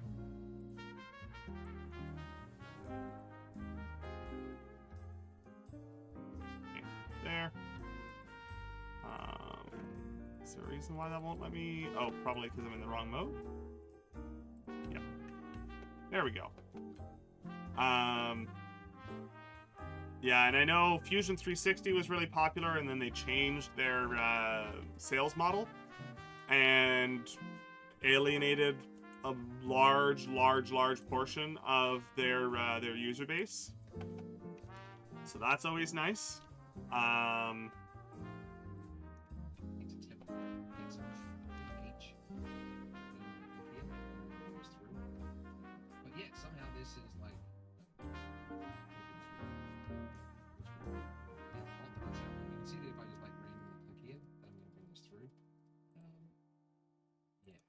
There is another way, which I'll show you. We're going to use a shrink wrap modifier next. I want to do this in order to just sort of show you. It's like the problem solving way of doing things. But anyways, all right, let's find where it was. I'm going to make that big bit out. So I'll make that down. Oh. What just happened? This. Now, if I put so there's a bug in there. I believe it's a bug. It's only happening occasionally. Oh, that's right. I didn't have it in the last version of Blender. Pretty sure this is a bug just because I'm using it. For some reason, it's selecting like which should not happen. It's happening right now. Very irritating. That's okay. Report the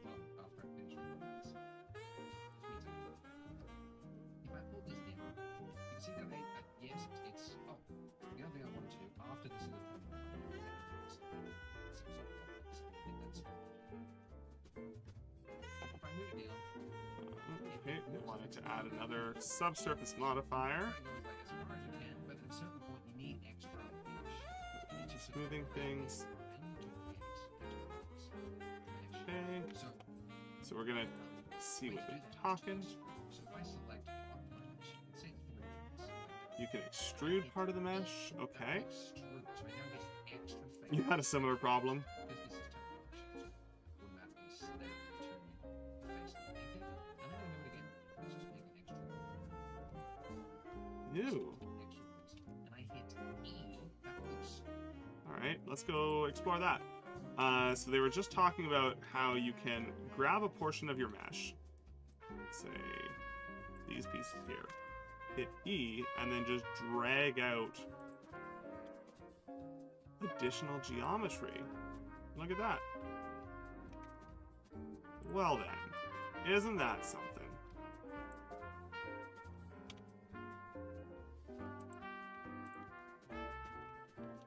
Let's do that one more time.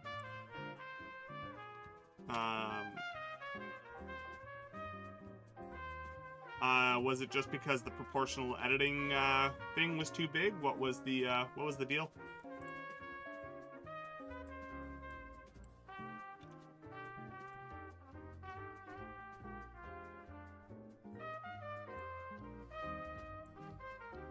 Yeah, it was just too big. Fair enough. Yeah, and I think that's what I came to the conclusion of as well there just a moment ago. Alright, let's see what this... Yeah, that looks a little bit wide. I want this to be a little narrower. Let's see. Ooh, that's not bad. That's not bad at all.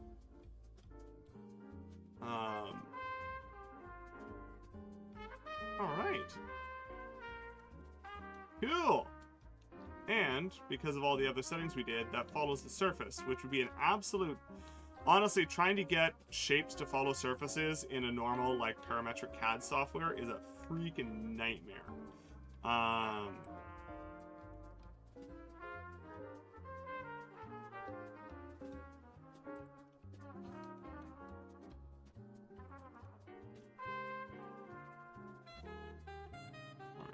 we're gonna flip over here. We're going to move this side up a bit.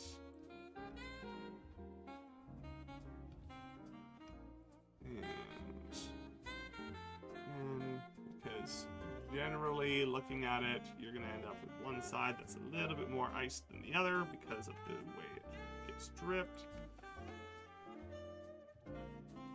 I think we definitely want more than one little drip, right? Like that. I don't think we can call this proper if we don't have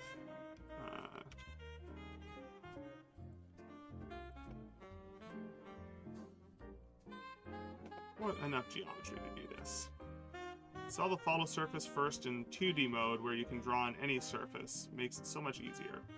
Yeah, so this, I like this though, is you can have it snap to the nearest face and project individual elements, which I assume projects onto other items, which is kind of cool.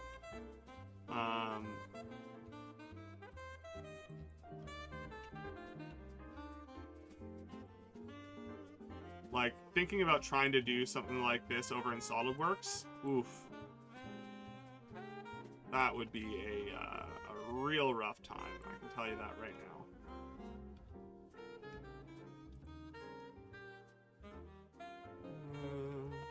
Let's get a bit of a... Why is there another vertex in the middle there? No. Okay, so we're gonna grab these 2 points, and we're gonna make a little bit more. Whoa, that grabbed the other side stuff as well for some reason. Why'd that grab all of those? I don't think I have X-ray on. Where is...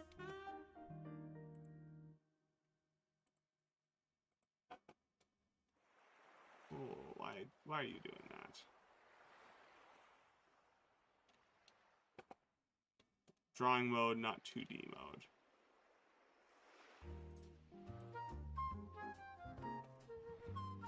Not sure. I don't know,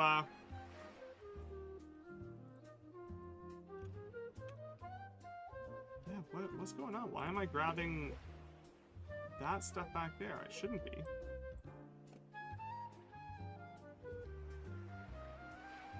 but just weird.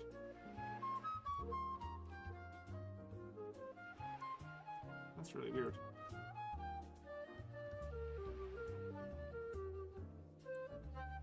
Well, that's the weird thing, is like if I just grab that, you'll see that I'm still getting hidden, like if I just try and grab like all the vertices, you'll see I'm only actually grabbing the ones on the side. So I don't know why collecting 1 point, maybe it's because I held shift? Yeah, right?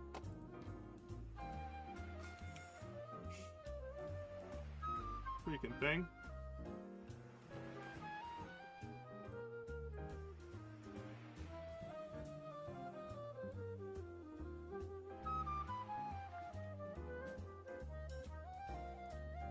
Well, that's a nightmare. This point needs to go up. Ooh, that's even worse. Okay.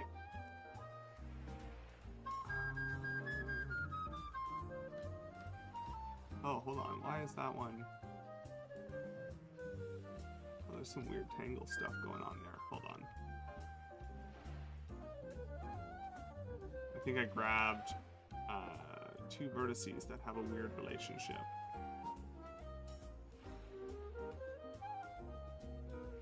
Rather than... It should be... It should just be the 2 of them like that. Odd.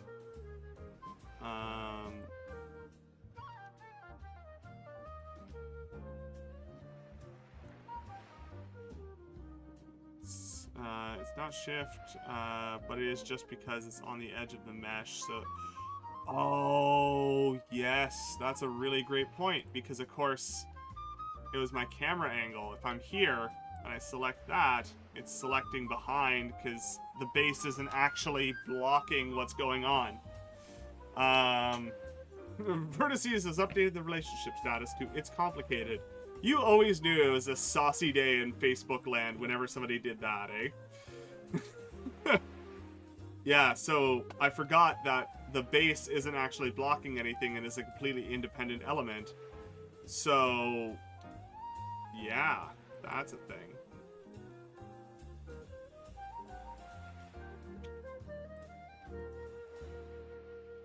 Yeah, that's when you know to get the popcorn out, right? Ooh, that did something weird. It's a perfectly normal looking, normal shape looking here. Where? Oh, I'm inside the shape. That's not what you want. Oh, no. My absolute favorite, though, of the whole it's complicated status... Why did that flip?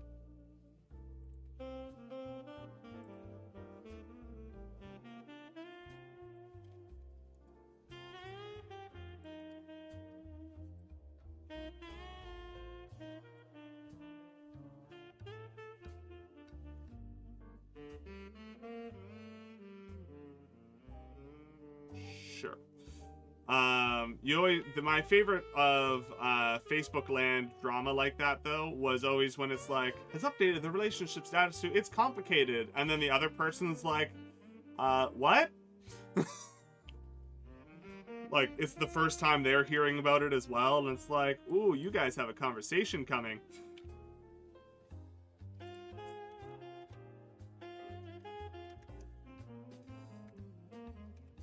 don't know where that extra geometry is coming from, though. Like,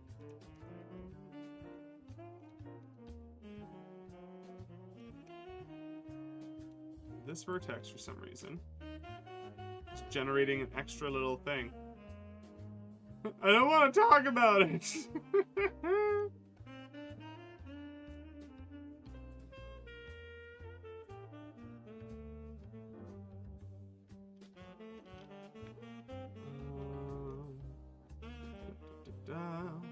I missed the commands.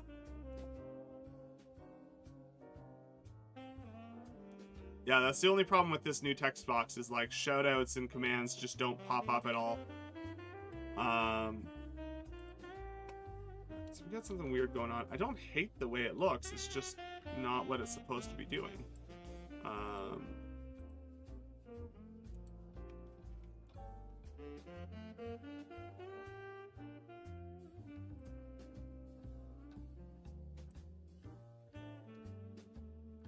Like, why is that doing that?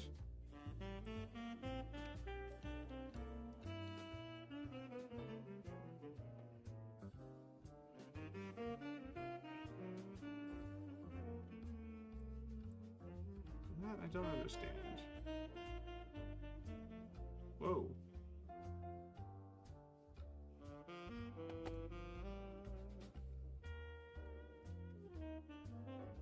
Right.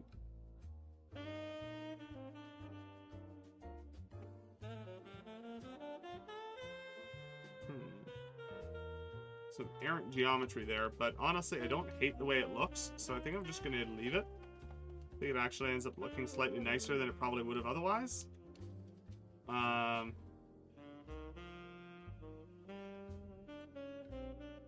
No, as far as I can tell, I can't update that particular portion.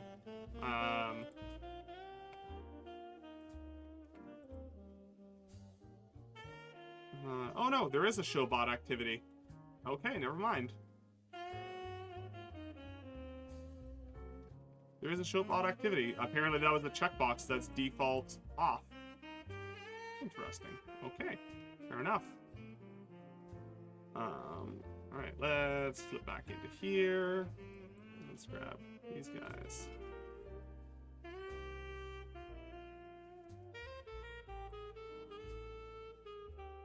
Yeah, because it looks like generally you're going to end up with that weird kind of...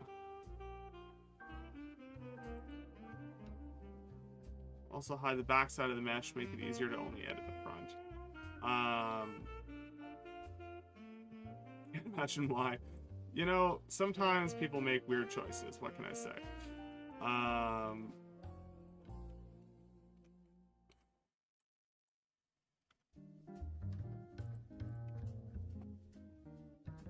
We'll kind of blob some various odds and ends out here.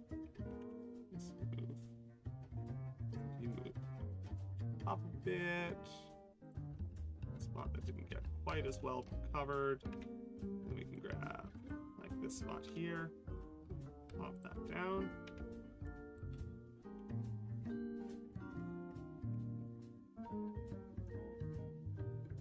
I will say this is honestly a very soothing process. So, alright, nice drippy kind of oozy donut.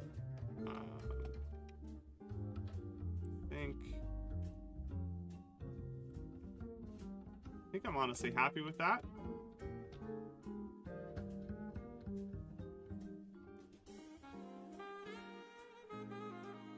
Thoughts? Feedback?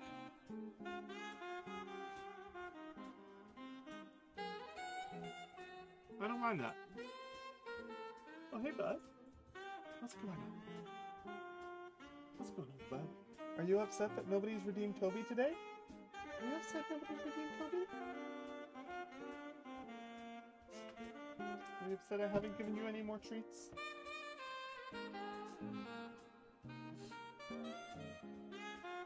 Two drips are a little angled out away from the donut.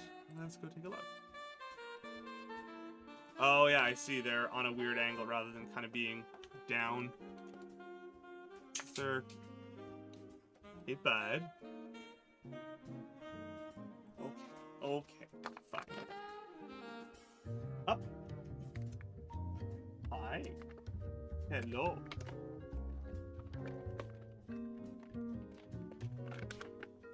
Free Toby. That's 2 free Tobys today.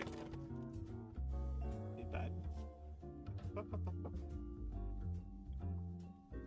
Good job. Yeah. Hey, buddy. You're not going to be a very happy dog this weekend. Like, you're going to be a happy dog because you're going to get lots of cuddles from Carrot. You're not going to get any cuddles from me this weekend. Look at that derpy face. Like... And, what do you do with that derpy face? I don't know. If somebody figures it out, please let me know. No stream Saturday, correct. That's a fantastic reminder because we are rapidly approaching the end of the stream here. Hi, buddy.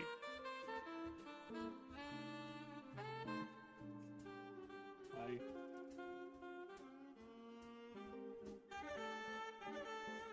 You want another one?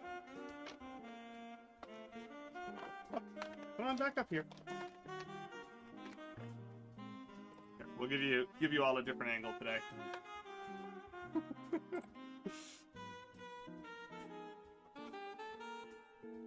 Yeah, buddy. Hi. Can you look over here? Over her? Yeah. There you go. Yeah. Hey, buddy. Have we been blessed? By Tubbs?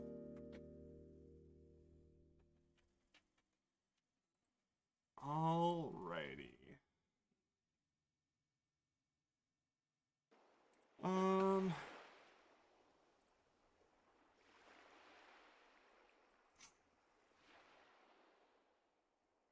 Making him howl for my meeting. Ah, that makes sense. That makes sense. All right, yeah, but no, yeah, you're totally right, Grace. These are at a bit of an odd angle, so let's flip that. That there. We got these ones. We're going to shimmy. Shimmy.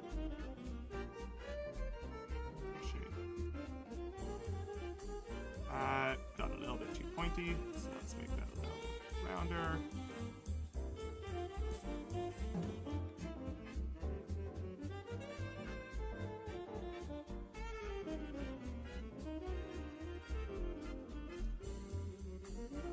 There, and there we go. A little bit more kind of squared on.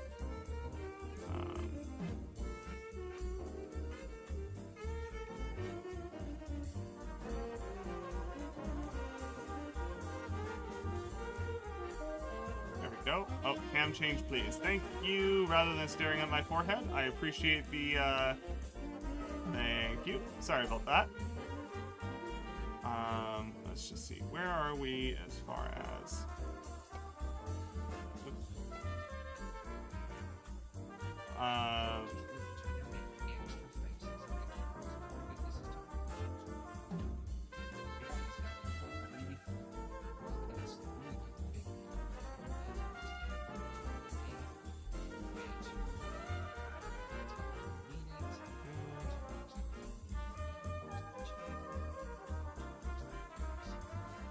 Oh, that's a clever point. Saying how you can pinch it in a little bit to create that kind of drop shape by just grabbing a portion of it and hitting scale. Oh, why is that going in the wrong direction? Interesting. I don't know why that. Oh, it's because it's only it was for the 2D versus 3D issue.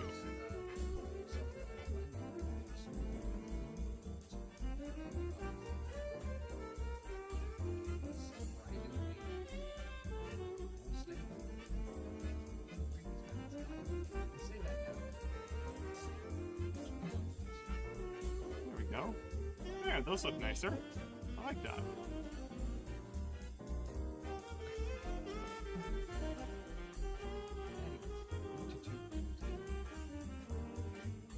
That's fine. All right.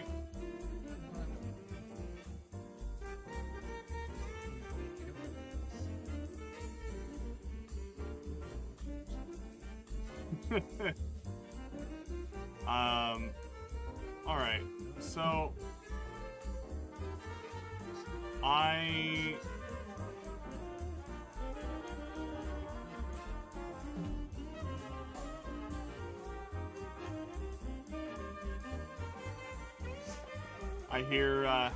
heard Toby howl come from up the stairs. I don't know if that was Carrot that did that or not. However, I think we are going to wrap up for the night. Most specifically because the stream that I was waiting for has started. We are going to go... we're going to make a raid that we've done plenty of times before, but with a special guest.